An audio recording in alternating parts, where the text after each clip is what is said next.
예수님과 이스라엘 종교 지도자들 사이에 갈등이 점점 심해지고 있습니다. 왜냐하면 예수님께서 행하시는 그러한 일들이 종교 지도자들에게는 걸림이 되었습니다. 그래서 그들은 도대체 저 예수라는 사람이 어떤 일을 하나 보자. 그리고 심지어는 예루살렘에서 예수님의 행동을 보기 위해서 그들을 파송했습니다. 그래서 바리새인들이나 아니면은 제사장의 무리들이 예수의 행동하는 것을 가만히 보고 있는데 그들이 예수께 왔을 때에 바리새인과 서기관들이 보니까 예수님의 제자들이 손을 씻지 않고 음식을 먹는 모습을 보게 됩니다. 그러면서 이러한 일들이 그들이 전통적으로 지키고 있었던 결례를 무시하는 일들이다. 이렇게 생각을 해서 예수님에게 이야기합니다. 당신의 제자들은 왜 손을 씻지 않고 음식을 먹습니까? 그때 예수님께서 오히려 그들에게 이야기합니다. 너희는 외식하는 자들이다. 너희 외식하는 자들에 대해서 이사야 선지자가 잘 이야기했다. 그러면서 이사야 선지자는 이야기하기를 이 백성이 입술로는 나를 공경하지만 마음은 내게서 멀다. 그런데 내가 그것을 너희에게 말해볼까? 그러면서 예수님께서 하시는 이야기가 너희가 전통을 지킨다는 이유로 너희 부모를 공경하지 않는다. 부모를 공경하라고 성경에 말씀하고 있는데 고르반 하나님께 드림이 되었다. 이렇게 이야기하고 너희가 부모를 공경하지 않는 것은 입술로만 하나님을 공경하고 마음은 먼 것이다. 너희가 하나님의 마음을 가지고 오히려 부모에게 대해야 되는데 하나님의 마음이 아니라 너희들은 전통을 앞세우고 있다. 예수님께서 그렇게 말씀하시면서 너희가 전한 전통으로 하나님의 말씀을 폐하여 또 이같이 이러한 일을 많이 한다.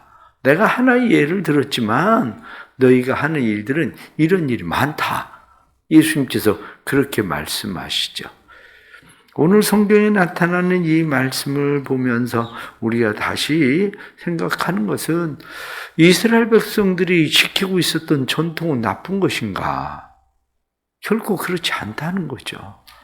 이스라엘 백성들이 지키던 전통이 나쁘지 않은 것은 우리가 면접을 보러 가거나 아니면 누군가 중요한 사람을 만나러 갈 때에 사람들은 자기를 깨끗하게 합니다. 양치질도 하고 그리고 머리도 감고 뿐만 아니라 새 옷을 입고 자기들의 몸에서 불결함이나 악취가 나지 않도록 자신을 깨끗하게 합니다. 그것이 왜 나쁘겠습니까? 더군다나 하나님 앞에 나아가는 사람들이 하나님 앞에 나아갈 때에 자신을 정결하게 하는 일들이 왜 나쁜 일이겠습니까? 결코 나쁜 일은 아닙니다. 우리가 그것이 나쁘지 않다는 것을 이렇게 생각을 해 보십시오. 과거에는 사람들이 교회에 가면 어떻게 기도를 합니까? 무릎을 꿇고 기도를 했습니다. 뿐만 아니라 사람들이 손을 모으고 기도를 했어요. 그런데 요즘은 어떻습니까? 의자에 앉잖아요. 의자에 앉아서 우리는 다리를 꼬고 기도합니다. 손을 모으고 기도하는 사람은 거의 보기는 어렵습니다. 그러면 무릎을 꿇고 그리고 손을 모으고 기도하는 그런 자세 해본 사람들은 그걸 압니다. 그것이 어떤 외식이 아니라 하나님 앞에서 영적 겸손을 드러내는 자신의 모습이라는 걸 너무 잘 압니다. 그러나 늘 의자에서만 이렇게 우리가 기도하던 그런 사람들은 무릎을 꿇고 하나님 앞에 기도하는 일, 손을 모으고 기도하는 일, 이것이 하나님 앞에서 자신을 영적으로 겸손하게 한다는 사실을 생각조차도 하지 못하고 있죠. 그러나 예전에 교회 가면 무릎을 꿇고 그리고 손을 모으고 기도하던 사람들은 이것이 얼마나 하나님 앞에서 자신을 영적으로 겸손하게 하는 일들인가, 그 유익이 무엇인가를 사실 잘 알고 있습니다. 그런데 왜 지금은 하지 않습니까? 불편하기 때문이죠. 무릎을 꿇는 생활을 하지 않기 때문에 의자에만 앉아 있었던 사람이 무릎을 꿇고 있다는 것이 얼마나 불편합니까? 그러니까 불편하니까 하지 않아요. 왜 손을 모으지 않습니까? 손을 모으면 다른 사람에게 그렇게 자기 자신이 외식하는 사람처럼 혹시 보여지지는 않을까 이런 생각 때문에 손을 모으지 않는 사람들도 의외로 많습니다. 그러나 사실 우리에게 더 중요한 것은 우리의 내면이라고 우리는 이야기를 합니다. 우리의 내면이 더 중요하다. 그래서 예수님께서 말씀하시던 것처럼 사람의 속으로 들어가는 것이 사람을 더럽게 하는 것이 아니라 사람의 뒤로 나오는 게 사람을 더럽게 하는 거다. 사람의 마음으로부터 나오는 것이 사람을 더럽게 하는 거다. 그런데 오늘 성경에 나타나는 말씀을 보면 예수님께서 그렇게 말씀을 하십니다. 예수님께서 이러한 음식에 대해서 이야기할 때 19절 말씀을 보면 이러므로 모든 음식물을 깨끗하다 하시니라. 예수님께서 모든 음식물을 깨끗하다 하시니라 이렇게 말씀한 것을 팀 켈러 목사님은 이야기하기를 예수님은 유대인들이 지키던 전통을 폐하러 오신 게 아니다. 정결례의 전통을 폐하러 오신 게 아니라 오히려 예수님은 그 전통까지도 완전케 하시는 분이다. 이렇게 말씀하고 있습니다.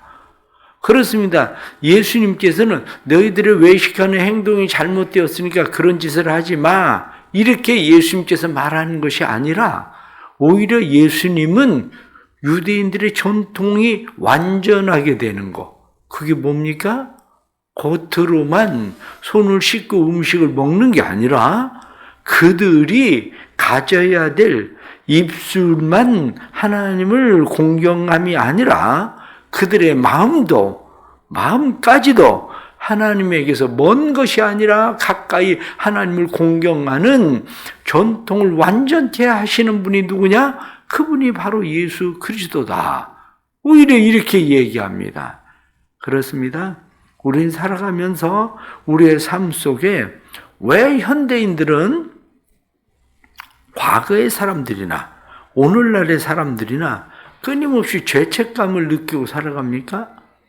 그 이유를 이야기할 때 현대인들이나 과거의 사람들이나 특별히 과거의 사람들이 신화를 만든 그러한 이유들 중에 하나가 뭐냐?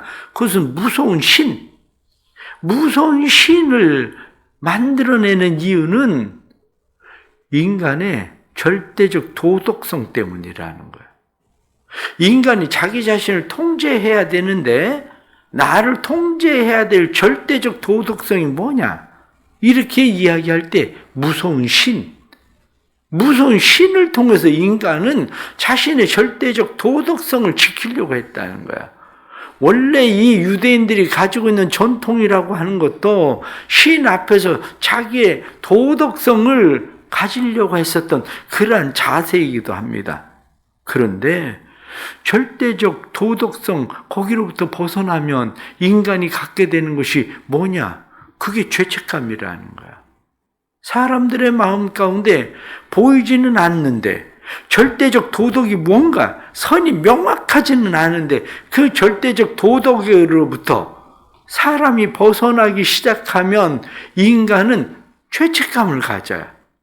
그런데 인간이 갖고 있는 이러한 죄책감, 현대인들은 어떻게 생각합니까? 신화적 신도 이제는 제거를 해버리고 신이라고 하는 존재를 제거해버리고 우리는 그분 앞에서 죄책감을 가질 필요가 없다.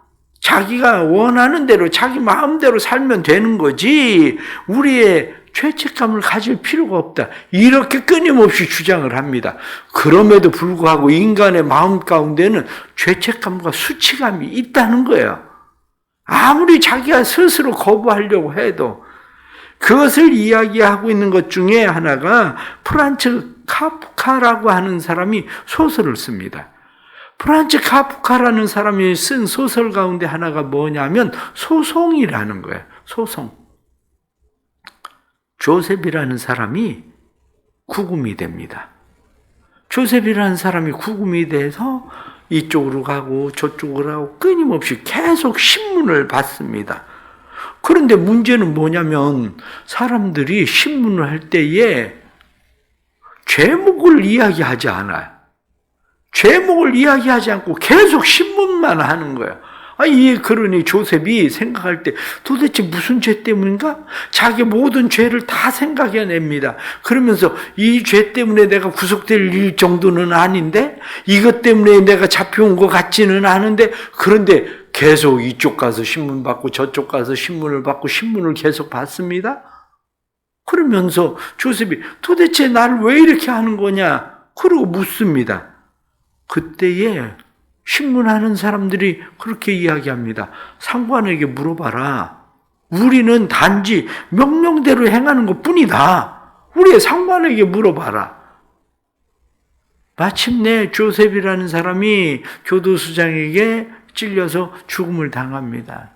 그런데 거기에 나오는 중요한 이야기 가운데 가츠가 이야기하는 중요한 이야기는 죄책감이 있든 없든 모든 인간의 상태는 악하다.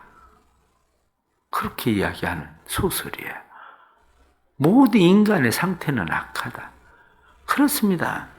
죄책감이 있든 없든 모든 인간의 상태는 악합니다. 아무리 다른 사람에게 잘 보이려고 애를 쓰고 다른 사람에게 어떤 틈을 보이고 이러한 일들이 마음에 걸림이 되고 이렇게 된다 할지라도 때로는 현대인들이 살아가는 삶의 방식대로 그런 건 상관없어. 우리는 그냥 우리 나름대로 사는 거야. 이렇게 생각해도 결국에는 인간은 더러운 죄인일 수밖에 없다는 겁니다. 그래서 오늘 성경에 나타나는 말씀을 보면 그 뒤에 나오는 한 여자의 이야기가 나오는데 그 이야기는 바로 다름이 아니라 두로 지방으로 예수님께서 가셨더니 거기에 더러운 귀신이 들린 딸을 가지고 있는 수르보니게 여인, 헬라 여인, 그 여인이 예수님에게 와서 이야기합니다. 선생님, 제 딸아이를 고쳐주십시오. 더러운 귀신에 들렸습니다. 그가 속이 더럽고 악해졌다는 거죠. 더러운 귀신에 들렸습니다.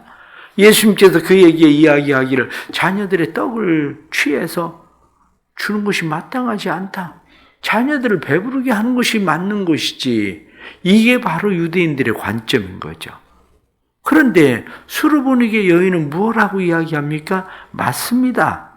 당신의 말이 옳습니다. 그러나 자녀들 그 상에서 떨어지는 부스러기를 개들도 먹고 삽니다. 제게 그런 부스러기 은혜를 주십시오. 그래서 이 여인이 예수님에게 구한 대로 예수님께서 내 딸이 나았다. 그 이야기를 듣고 돌아가 보니까 귀신이 나가고 그 딸이 나았다. 그렇게 말씀하는 거죠. 중요한 관점입니다. 유대인들의 관점, 이스라엘의 관점은 무엇입니까? 유대인들의 관점, 이스라엘의 관점은 더러움, 음식을 손을 씻지 않고 먹는 거. 그게 더러운 거야. 이렇게 이야기하지만 원래 하나님은 무엇을 원하시는 겁니까? 왜 손을 씻어야 되는가? 왜 더러움을 씻어야 되는가? 그것은 존귀하신 그 하나님 앞에 나오는 사람들이 더러움을 가지고 나올 수는 없다. 이렇게 이야기하는 거거든요. 마찬가지로 수르보니게 여인, 그러면 헬라 여인이다. 헬라 여인, 그 여인은 도저히 유대인들의 관점으로는 그 딸아이가 고침받을 수 없는 여인이에요. 그러나 예수님께서 유대인들의 전통을 완전하게 하시던 것처럼 예수님은 말씀하시는 것이 내 딸이 나았다. 그렇게 예수님께서 말씀하시는 거죠. 더러운 귀신이 그에게서 나갔다. 오늘 주시는 말씀의 핵심은 바로 그겁니다. 누가 우리의 속을 깨끗하게 합니까? 우리의 문제는 우리의 마음 가운데 머물러 있는 죄입니다. 밖으로부터 들어오는 일의 문제가 아니라 우리가 집을 생각을 해보세요. 집에 소파에 불이 붙었습니다. 그럼 내가 생각하기를 괜찮아. 소파에 불만 붙은 거야. 그렇게 생각하고 있을 사람이 있습니까? 주방에서 불이 붙었습니다. 그 사람이 생각하기를 괜찮아. 주방에만 불이 붙은 거야. 그렇게 생각할 수 있는 사람은 아무도 없습니다. 왜냐하면 소파에 붙은 불이, 주방에 붙은 불이 온 집을 다 태워버릴 거라는 걸 너무 잘 알기 때문인 거죠. 그러나 오늘날의 문제는 사람들의 마음 가운데 괜찮아? 소파만 태울 거야? 괜찮아? 주방만 태울 거야? 라고 생각하는 그 죄, 그것이 소파만, 주방만 태우는 그러한 것이 아니라 그것이 우리의 온몸을 불사르게 됩니다.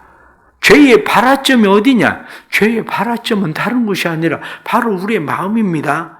우리의 마음이 죄의 발화점이 되어서 아무리 밖을 깨끗이 한다 할지라도, 외양을 그럴싸하게 우리가 치장을 할지라도 죄의 발화점인 마음, 그곳에서부터 불붙은 죄의 욕망, 오늘 성경 본문에 나타난 말씀처럼 곧 마음에서 나오는 것은 악한 생각, 곧 음란과 도둑질과 살인과 간음과 탐욕과 악독과 속임과 음탕과 질투와 방탕과 교만과 우매함, 이런 모든 악한 것들이다.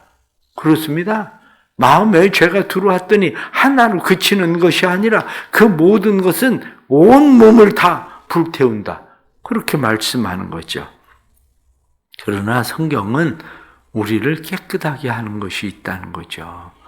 오늘 성경 본문에 나타난 말씀처럼 모든 음식물을 깨끗하다 하시니라, 이렇게 예수님께서 선포하신 것처럼 예수님의 십자가의 보혈은 우리의 마음을 깨끗하게 하시는 보혈의 능력을 가지고 있다는 거죠. 예수님의 십자가의 보혈만이, 예수님께서 수르보니게 여인을 향해서 예수님께서 돌아가라, 귀신이 내 딸에게서 나갔느니라 하고 말씀하실 때 귀신이 떠나가는 것처럼 우리 안의 더러움은 오직 예수 그리스도의 십자가의 보혈로만 깨끗하게 될 수 있다고 성경은 우리에게 끊임없이 말씀하고 있는 겁니다. 우리가 하나님의 존전에 서서 아무리 우리를 깨끗하게 하려고 해도 하나님의 존전에선 턱없이 부족한 더러운 존재들입니다. 우리의 겉을 아무리 깨끗이 한다 할지라도 우리의 속의 더러움은 우리 스스로 어찌할 수 없는 상황인 거죠. 그러나 예수님께서 우리를 위해서 고난을 당하시고 십자가에 못 박혀 죽으시고 예수님께서 영문 밖으로 나가시던 것처럼 우리를 위하여 죽으신 그 죽으심이 우리를 깨끗하게 하는 것을 믿고 믿음으로 우리가 하나님 앞에서 주여 부스러기 같은 은혜가 필요합니다. 그리고 주님의 은혜를 사모하는 마음으로 믿음으로 살아갈 수 있는 은혜가 있기를 간절히 바랍니다. 기도하겠습니다. 하나님 아버지, 저희들의 죄와 허물을 주께서 아십니다. 예수님께서는 우리의 모든 악한 욕망들의 행위들을 찍어버려라. 그리고 말씀하셨는데 우리의 마음에 불붙은 이 악한 욕망을 우리가 어찌할 수 없음을 주님 앞에 고백합니다. 오직 예수 그리스도의 보혈만이 우리의 욕망의 불을 끌 수 있는 불이고 예수 그리스도의 십자가의 보혈만이 우리를 깨끗하게 하실 수 있음을 믿습니다. 주님께서 큰 은혜를 베풀어 주셔서 죄의 발화점인 우리의 마음, 이 마음을 예수 그리스도의 십자가의 보혈로 정결하게 해 주옵소서. 우리의 마음을 씻을 수 있는 것은 보혈밖에 없음을 우리는 믿습니다. 예수님께서 모든 음식물을 깨끗하다 하시니라 하고 말씀하신 것처럼 우리의 마음을 깨끗하다 하시면 깨끗해지는 것을 믿습니다. 더러운 귀신이 내 딸에게서 나갔느니라 말씀하실 때에 더러운 귀신이 그 딸에게서 나가던 것처럼 오직 십자가의 보혈만이 우리를 정하고 정결하게 하실 수 있음을 믿습니다. 십자가의 보혈을 의지하는 사람들마다 부스러기 같은 은혜를 사모함으로 주께서 주시는 은혜를 힘입고 주님께서 전통을 없애는 것이 아니라 완전히 하기 위하여 오시던 것처럼 우리가 다시 주님 앞에서 완전히 되는 사람들이 되도록 은혜를 더하여 주옵소서. 아동부 수련회를 하게 해주셔서 감사합니다. 어린아이들이 새벽에 이렇게 주님 앞에 나왔습니다. 새벽에 나와서 함께 새벽 기도회를 하는 어린아이들의 마음 가운데 평생에 기억되는 새벽 되게 해주시고, 그래서 일평생 우리 아이들이 하나님 앞에 기도의 사람으로 거룩하고 정결한 그리스도의 사람으로 살아갈 수 있도록 도와주옵소서. 또한 오늘 하나님께서 성막 체험과 그리고 밖에 나가는 모든 일들 속에 함께 해주셔서 오가는 길 눈동자처럼 지켜주시고 모든 아이들을 지키시고 보호하시는 하나님의 은혜와 사랑이 떠나지 않게 하시고, 수고하고 애쓰시는 모든 선생님들의 수고가 믿음의 열매되도록 축복해 주옵소서. 오늘 하루도 하나님의 능하신 손에 우리를 맡깁니다. 거룩함으로 성결함으로 주님 앞에 서서 살아가는 주의 사랑과 자비와 긍휼의 마음으로 살아가는 하루 되게 해 주옵소서. 예수님의 이름으로 기도드리옵나이다. 아멘.